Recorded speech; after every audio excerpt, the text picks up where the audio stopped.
Welcome to Power Up Your Practice, the go-to podcast for law firm owners and managing attorneys working on the business, not in it. I'm Ruby Powers, your guide into the heart of law practice management, bringing you insights from leading legal minds, trailblazing attorneys, and expert guests who provide you with an actionable perspective on running your firm more effectively and efficiently. Prepare to open your mind, be inspired, and power up your practice to the next level. Hi, everyone. This is Ruby Powers, your companion through the evolving landscape of law practice management. In each episode, we're going to get to hear our guest superpowers, their perspectives on reaching success in law practice management, however they define it. And I'm really excited to have Leslie Turnage here today. She's a collaborative will and estate planning and contracts attorney, safeguarding legacies and securing agreements. But she does so many things. And in fact, that's what we want to talk about today. And we met, I think, a long time ago at this point, can't remember, through the Houston Bar Association Law Practice Management section. And now we're both on the board, and she's what's your title now? I forgot what it is, but we've been on the board for a while. I was the chair. Are you the vice chair or vice president? Vice chair, like something like that. Yeah. But what's great about it is we usually have pretty frequently, almost monthly, webinars on different law practice management conversations. And through that, we've been able to converse and share ideas and collaborate. And you often are a guest speaker in my law class. And my students love you for all of your energy and no nonsenseness. So today we wanted to talk about just business and entrepreneurship, because one of the things I love saying is, and I think I got it originally from the E-Myth Revisit or Michael Gerber, like working on the business, not in the business. And you have an MBA before you even had your JD. So tell us a little bit about your entrepreneurial spirit and sort of your journey of how you got to where you are right now. So yes, thank you for having me. I'm excited to be here with all of you, and always happy to help anytime. Ruby Powers, if we can collaborate on any kind of venture, happy. So thank you, Ruby, for having me. Yes, I think I had I went to business school, got the MBA because it was kind of just what I was told to do, I think, right? It was like your parents said, we're going to go to school, go to business school, get it, and as long as you're in school, you can stay on the payroll, which is a motto I've kept to this day with my daughter, right? As long as you're in school, you can stay on the payroll.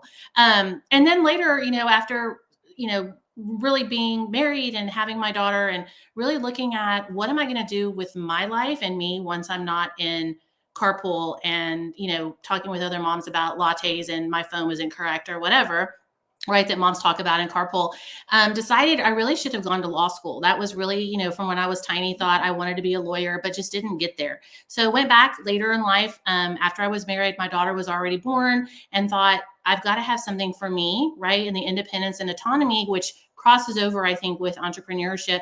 And the reason I wanted to go back to law school and really, even though I clerked after law school and everybody thought, oh, big firm's the next destination for me, really my heart was the desire for independence, running my own firm, and knowing that with the MBA, I would have been strong enough to kind of just jump in and do it. And really making those decisions independently, setting my own priorities, and then shaping what practice I wanted to have. So the passion, I think, and specialization of what do I want to do? Who do I want to serve? And, really, how do I want to give back? Made it an easy choice for me to say, I want to start my own law firm.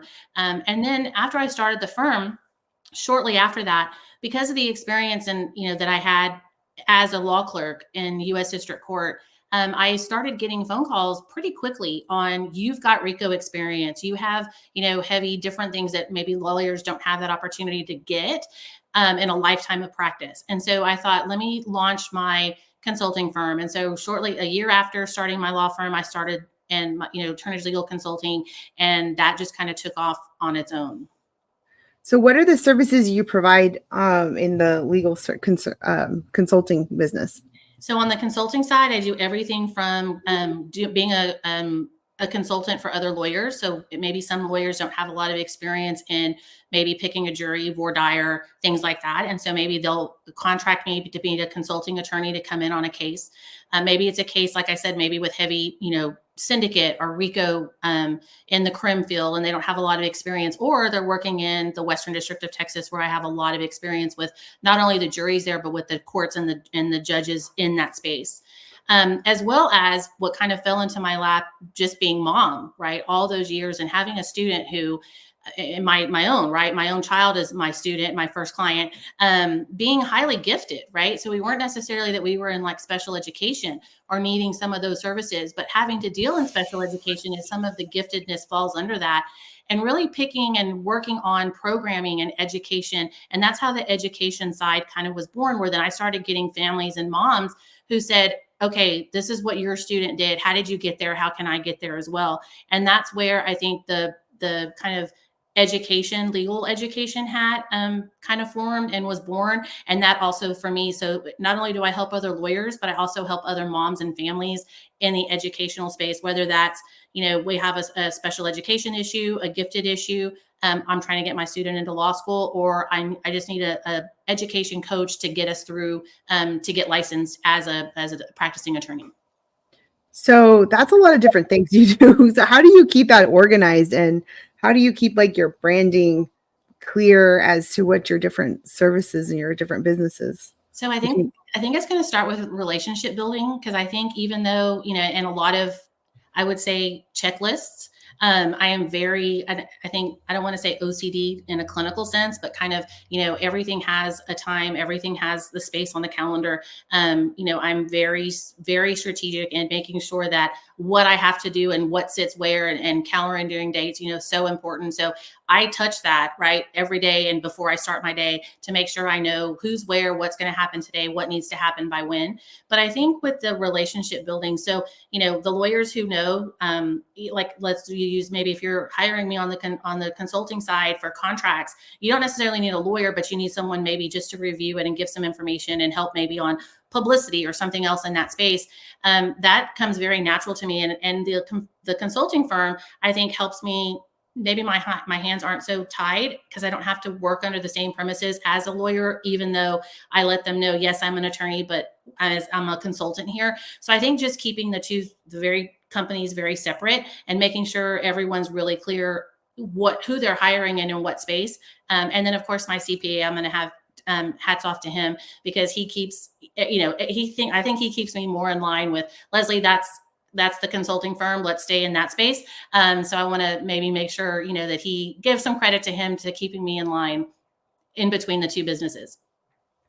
Yeah, I mean, I have a few different things I'm working on, and I get a little confused, but I have my different, I have like my list, and then I have my different assistants that help on the different things. And then like, I swear this whole tax time, it's the franchise taxes, and then like all the tax forms, it's like a scavenger hunt trying to figure out. I mean, I think I have 4 or 5 entities that I have to take care of. And I'm just like, really, oh my. But so I mean, I think what you're taking this whole entrepreneurship to a whole nother level. Like we talk about trying to be the CEO of your law practice, because a lot of lawyers unfortunately don't see that like running a law firm is running a business.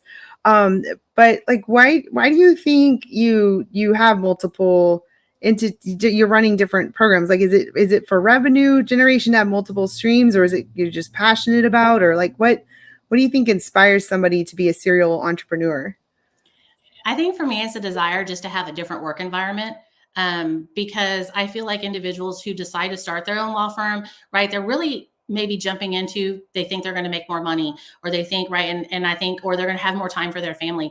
And I think for me, I think that's all true. But the reality is, as a business owner, you don't, right? We're spending more time on the business, especially if you have a home office, right? There's the lines blur very easily between running the business. And then, because if I worked for someone else, yes, I probably work till 6, but I get to come home, right? There's really no separation when you own it. But for me, I think really the value and the vision for not just practicing law, but implementing very unique policies and being able to like really foster specific cultures and different types of people that I get to work with, and in between me being an attorney and as a consultant, I really enjoy. And I think the fact that I went, was a mom, right? Those initials I love, like I always say, MRS, MON, and them JD and MBA.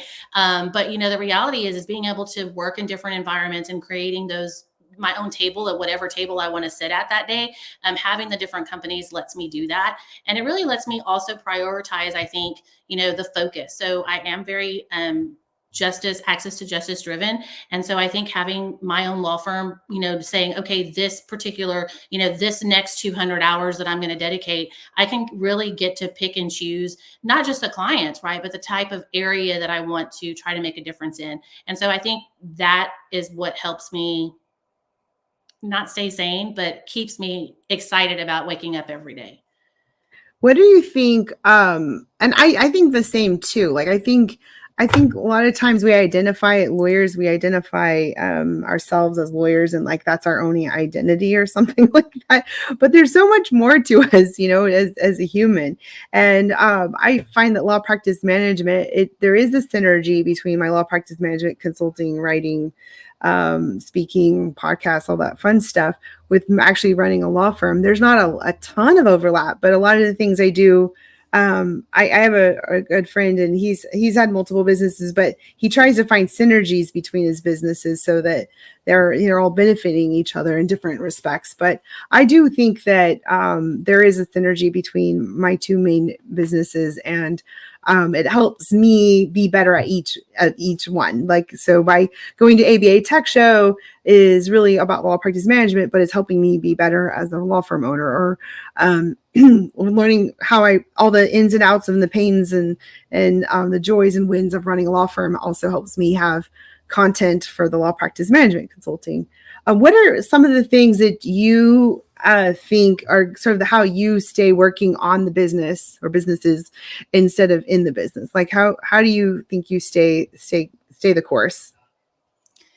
I guess for me, because I feel like, I run my businesses very different. Definitely not, I would say, more of a business owner than an attorney.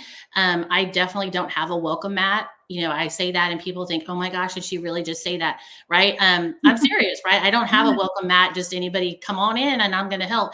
I am very, I run the business also from a financial, I guess, not for me, I guess, to run it financially, my motto is there enough? And that's why I say my CPA is my right hand here, because he needs to worry about all the, accounting and budgeting and forecasting and all of that. I let him handle that. I just want to know if I decide to wake up today and decide, okay, this is an opportunity, or, for whether it's personal or professional growth that we want to kind of journey into, I just need to pick up the phone and say, is there enough? Can we do it? Right. But I think also just being very mindful, like I said, about who and what I serve.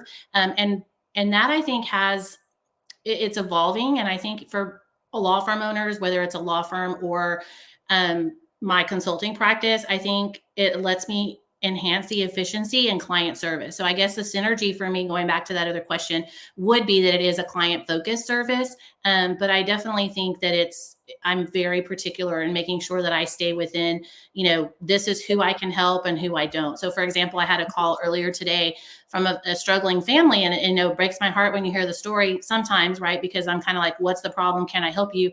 And I always tell my clients too, right? If you're looking for me to cry, that's great. I'm going to bill you at the crying. That's not my strength, right? Let me fix your problem and let's move on with that. But, it was a family today, and it happened to be with nursing school. Well, although it is an educational situation, nursing school is not my strength, right? So being able to really just sit and focus and go, well, they probably do need some help, but is that help me? Probably not.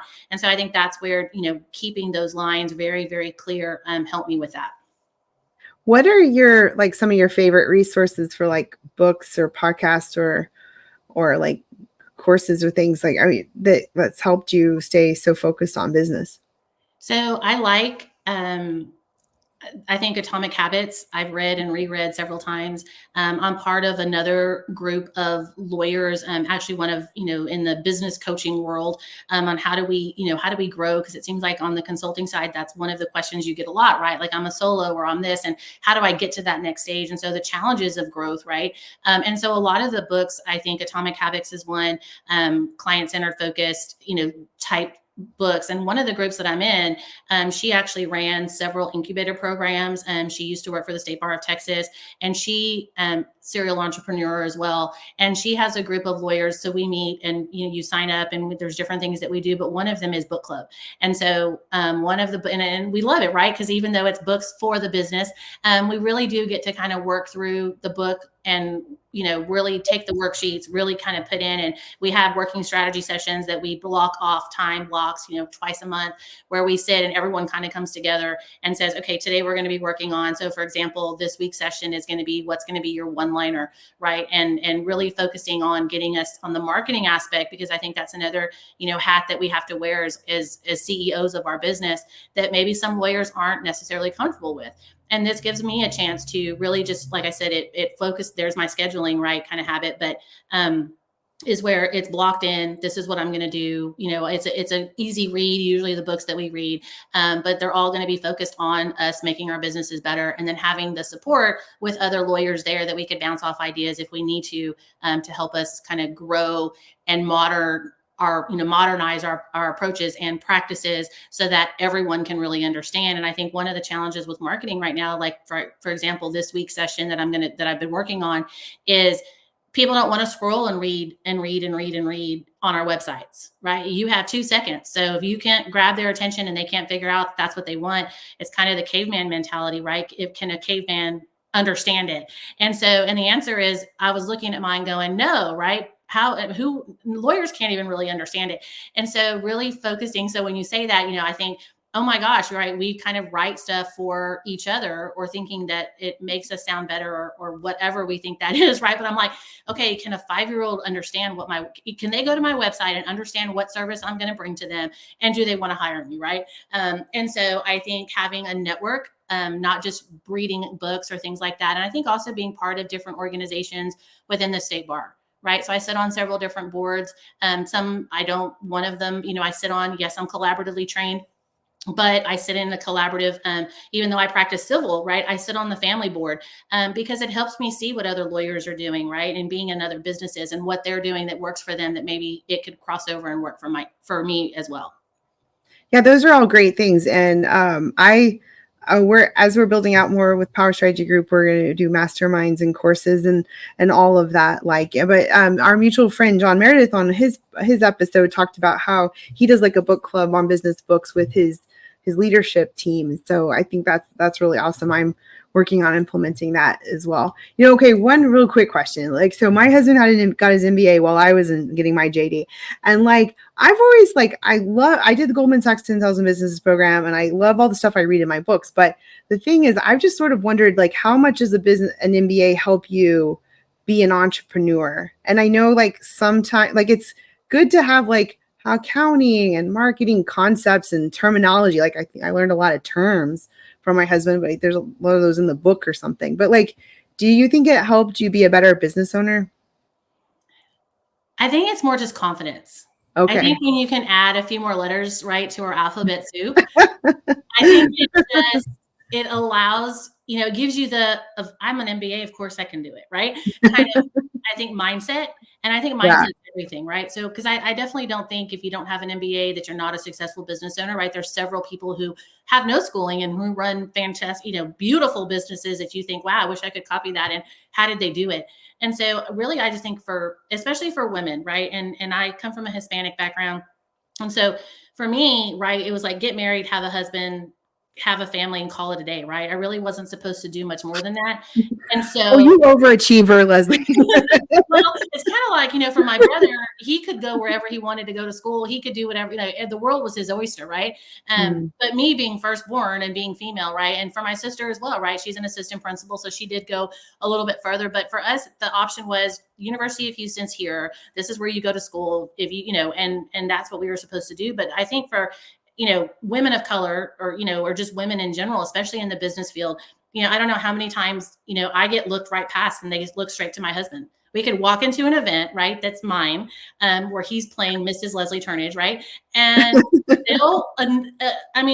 literally, I think the very first ends of court meeting, we showed up that surely it wasn't me who was the attorney, right? It was him. And so I get a kick out of it every time. So I think really just having the MBA for me is more of it's an entry, right? It gives me the confidence to say, yes, I should have this ticket to whatever this is, or whatever meeting we are, or whatever board to sit on, right? It kind of gives me just a little more credence, or a little more confidence that I can, and I do belong.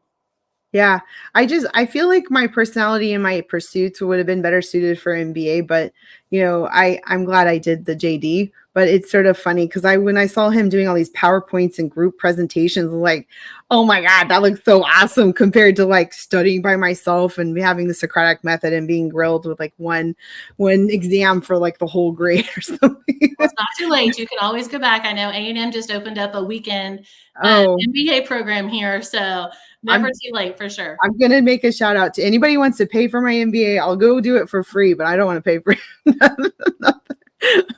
No. I mean, education is so important. And definitely there's a lot of great programs out there. So actually sort of a segue to the next question, but with the rise of online learning and remote work, like how do you see the landscape of legal education like evolving in the coming years? So you're a lot in the education space. I am as well, as an adjunct professor and everything. Like, what do you see happening?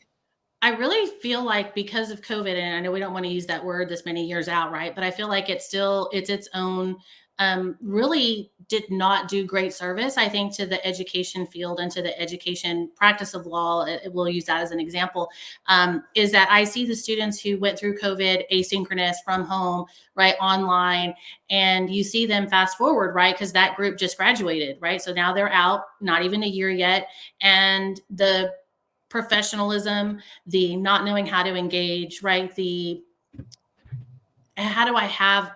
Just things like as simple as how do I do a job interview, right? Their concept of, I think because they didn't have the in-person where they weren't really face-to-face with their professors who can kind of not, and right, because you're a great professor. And that's one of the things I always tell your students, right, is they don't realize how lucky they are to have you as their professor, because it's not just learning law practice management, it's you're bringing the wealth of everything you are right to them.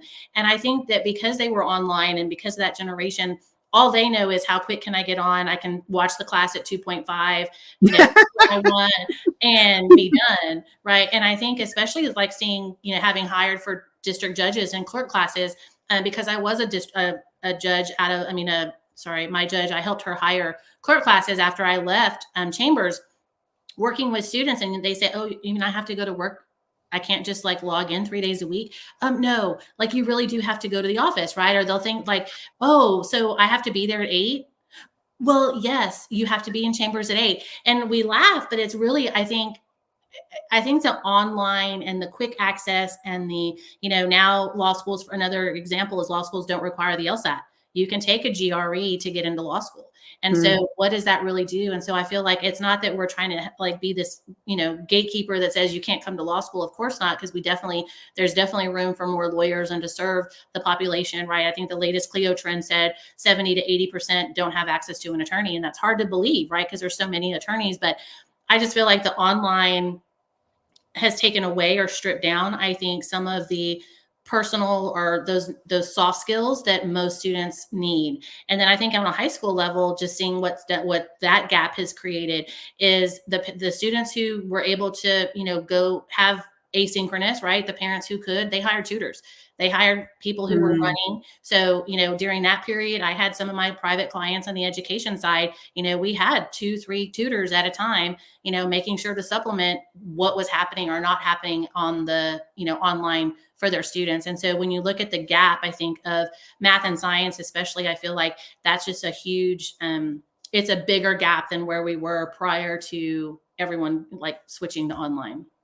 Yeah, it even makes me think about how they say that the sort of disadvantaged children or people who don't have access to education through the summers, just that whole gap that happens for elementary age children during the summers when they're not learning. And that's why a lot of times there's this focus on trying to have year-long education. But like just like even if it's a few months or a year can have a huge impact on your learning skills. And you're right, like being a professor, teaching law class, which maybe my students are listening, so let me think what I'm going to say. No, I mean, I just like, I find it fascinating too, because otherwise I'm, an attorney. I talk to my potential clients, but to see the next generation of attorneys in the class, it does help me understand a little bit more about like how the pandemic and just the different education has had an impact on the next generation. And then just like my mind is still blown by ABA tech show and just AI and everything. So just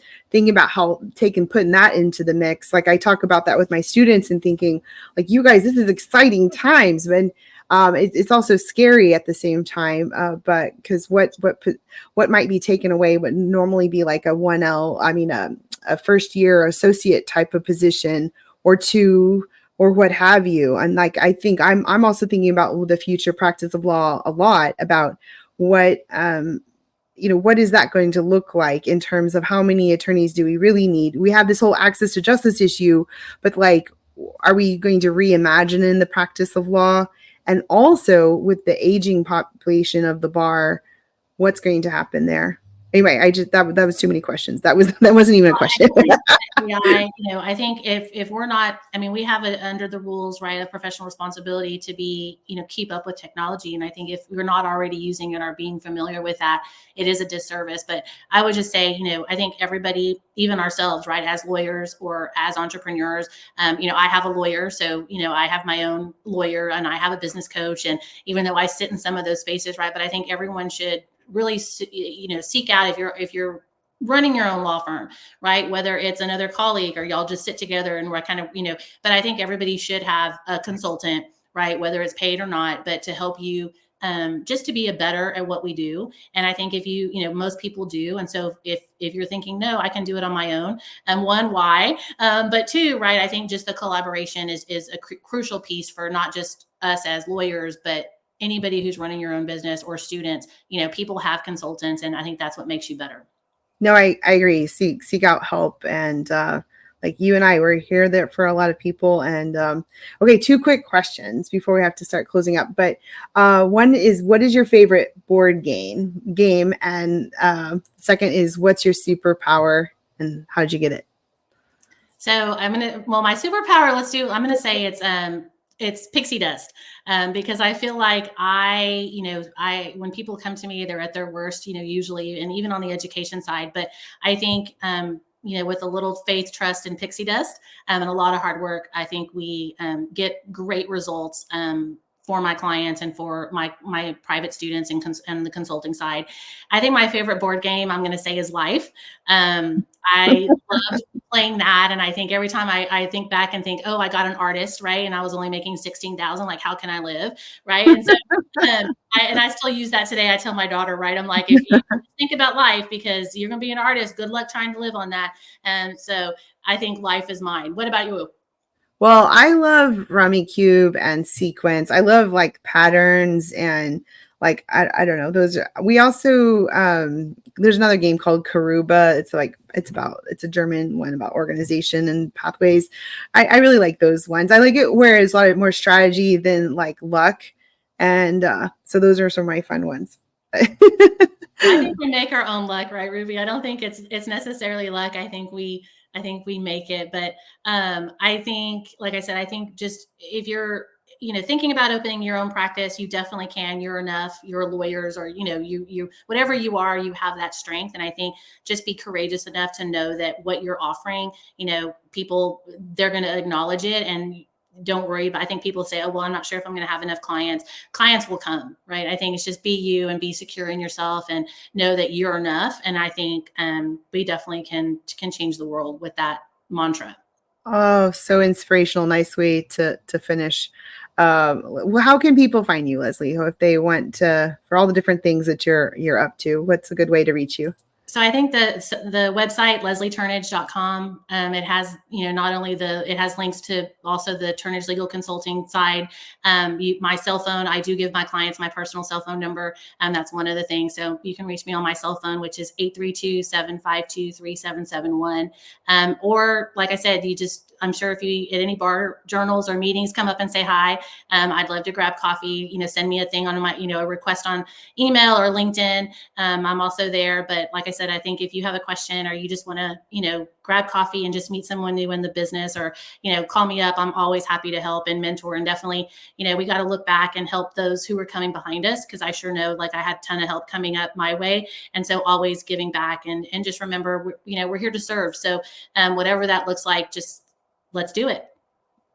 Awesome. And I love the pixie dust idea. I wonder where you buy that, but I love it. That's a great answer. No, definitely inspirational. And I love, being on this journey of entrepreneurship with others who help inspire me and keep me intrigued. And it's fun to talk about all these different side hustles and businesses and synergistic opportunities because, I get bored easily, and this is what energizes me, right? So I'm glad we could share, compare notes. So thanks everyone for joining us on this insightful journey today. Your time and engagement means the world to us. If you've enjoyed this episode with Leslie Turnage, and if you want to continue the conversation, definitely make sure to subscribe, listen, share to our other episodes, and definitely connect with us on your Power Up Your Practice Facebook group and keep powering up. We'll see you next time. Thank you for tuning in to the Power Up Your Practice Law Practice Management podcast. I'm your host, Ruby Powers, and it's been a pleasure sharing this time with you. Join us next week for another episode where we'll continue to explore insightful strategies for success. Power Up Your Practice with us. See you next time.